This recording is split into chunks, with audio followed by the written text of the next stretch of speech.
Guys দেখেন আমার ছেলে প্যান্টের স্টাইল করেছে। স্টাইল গাইস দেখেন প্যান্টটা ছিঁড়ে কি করছে দেখছেন? এটা কি আমার ছেলের এই দুষ্টামিগুলো কি আর বলবো, ভালো লাগে আবার মাঝে মাঝে অনেক বেশি রাগ করে। দেখেন ওর প্যান্টটা একটু ফুটা ছিল আর ছিঁড়ে টিড়ে কি করে রাখছে। তো বেশি কিছু বলাও যায় না, বেশি কিছু বললে অনেক বেশি রাগ করে, মন খারাপ করে, আমাকেও মারে, অথৈকেও মারে।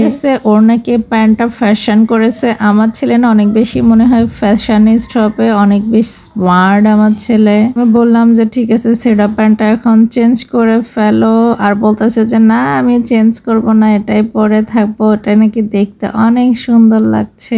দুষ্টু কোকিল হয়েছে, আরেক দুষ্টু কোকিল না, দুষ্টু ছেলে। তো যাই হোক না কেন, বাচ্চাদের কাজে হচ্ছে এরকম করা, তাই না? মাত্র ঘুম থেকে উঠলো, আমি অনেক আগে উঠে পড়েছি, আমাকে দিল একটা থাপ্পড়। দেখছেন ও এইরকমই করে, মনে হয় যে ও আমার বাবা বড় হয়ে গেছে। গাইস দেখছেন আমার ছেলে এরকম, ও কোনো কিছু যদি মানে একটু ফুটা হয়, বিছানা চাদর হোক, আমার জামা হোক, ওড়না হোক, মানে যে কোনো কাপড় একটু ফুটা থাকলে সেটা একদম ছিঁড়ে ফেলবে।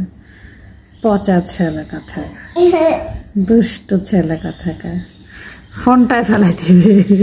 ওর এদিকে দেখেন ঘুম থেকে উঠেই নাকি তেঁতুল খাইতে হবে। আরে বাবা, তেঁতুল যখন তখন খাইতে চাইলে কি হবে? আমি রাত্রেবেলা একটু তেঁতুল খাইছি, ও এখন বলতেছে এখন না কেউ খাবে। ঘুম থেকে উঠলো, এখন পর্যন্ত ব্রাশই করে নাই, তার আগে ও তেঁতুলের জন্য অস্থির হয়ে গেছে। তারপরেও দিলাম, চিল্লাচিল্লি করছে। এই কারণে প্রত্যেকটা বাচ্চা এরকম দেখেন কি পরিমাণে জেদ করে। এখনকার বাচ্চাগুলো আসলে এমনই, মুখ দিয়ে যা বের করে সেটাই করতে হবে, না করলে একদম মাথা খারাপ করে ফেলে। আমার ছেলেও কিন্তু অনেক বেশি জেদ করে, মারও খায়। এই জন্য আমার তেঁতুল এনে দিচ্ছি, তেঁতুল পছন্দ হচ্ছে না, একবার লবণ এনে দিচ্ছি, কত কি যে করতেছে, তারপরেও ওর মন পাওয়া যাচ্ছে না। দেখেন কি একটা অবস্থা। তবে এই তেঁতুলগুলো অনেক বেশি মিষ্টি, লবণ ছাড়াও কিন্তু খাওয়া যায়। কিন্তু ও এখন, আমি রাত্রেবেলা লবণ দিয়ে একটু খাইছে, ও বলতেছে এখন ও লবণ দিয়েই তেঁতুল খাবে, কিন্তু খাবে না, নষ্ট করবে। যাই হোক, যা ইচ্ছা করে নেক, তারপরে একটু জ্বালানিটা কমাই দেখ, কারণ আমার রান্না বান্না আরো অনেক কাজ পড়ে আছে,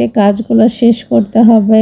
আর এখানে দাঁড়ায় দাঁড়ায় তাকে খেতে হবে। হাতে দেখেন এটা কি নিয়েছে, সারাদিন শুধু পানি গাছে এখানে সেখানে ছিটাইতেই থাকবে, কোনো কথা শুনবে না। আর আমার বিছানাপত্র এলোমেলো থাকার কারণটা দেখেন, লুকাই লুকাই ভিডিও নিচ্ছি। ও এখনো বুঝতে পারে নাই যে আমি ওর ভিডিও করছি, তো এবার দেখে ফেলেছে। পরিমাণের অত্যাচারটা করে একবার চিন্তা করেন, কার কার বাড়িতে এরকম বাচ্চা আছে একটু কমেন্ট করে জানাবেন তো। সারাটা দিন শুধু এখানকার জিনিস ওখানে, ওখানকার জিনিস এখানে করতেই থাকবে। আমার এগুলা করতে করতে মানে টায়ার্ড হয়ে যায়, সারাদিন কোন পাশে চলে যায় টেরও পায় না। বাচ্চা একটা থাকলে সময় অনেক ভালো কাটে। আমার ছেলে আজান যতক্ষণ দুষ্টামি করে ততক্ষণে ভালো লাগে, ও যখন দুষ্টামি করে না, ঘুমায় যায়, তখন মানে ঘরটা একদম শান্ত হয়ে যায়, তখন একদমই ভালো লাগে না, ও দুষ্টামি করলেই ভালো লাগে। তো সবাই ভালো থাকবেন, সুস্থ থাকবেন, আমার জন্য দোয়া করবেন, আমার ছেলের জন্য দোয়া করবেন। আল্লাহ হাফেজ।